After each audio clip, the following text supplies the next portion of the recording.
कुछ कहे दे, कुछ कहे दे। अभी बस करी रे बगली रहे दे, अभी बस करी रे बगली रहे दे। दौड़न चले मारी वो पहिले सहे दे, अभी बस करी रे बगली रहे दे। दौड़न चले मारी वो पहिले सहे दे।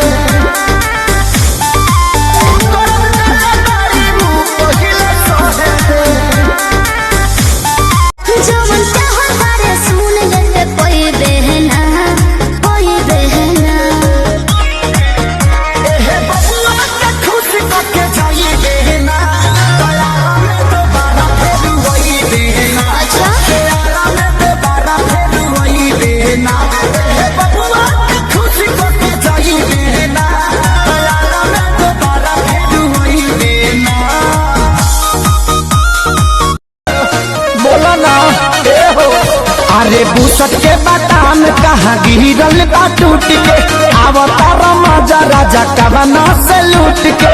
रोहे पायली की जुलिया हो, रोहे पायली की जुलिया हो। कौना सवा दिन के सौतल माटी पुलिया हो, कौना सवा दिन के सौतल माटी पुलिया हो। दोस्तों, अगर आप लोग कुणाल भैया के वीडियो में अपने वीडियो का लिंक डलवाना चाहते हैं तो आपको क्या करना होगा? सबसे पहले आपको चैनल को सब्सक्राइब करना होगा, वीडियो को लाइक करना होगा और एक प्यारा सा कमेंट करना होगा।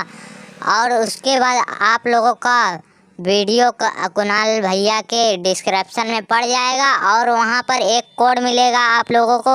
वह कोड आप लोगों को कमेंट में डाल देना है, जिससे आप लोगों के वीडियो का लिंक उनके डिस्क्रिप्शन में पड़ जाए। आज के विनर का वीडियो मैं डिस्क्रिप्शन में डाल दिया हूँ, आप लोग उनके वीडियो को जाकर देखिए, जिससे आप लोगों का भी वीडियो लोग देखेंगे।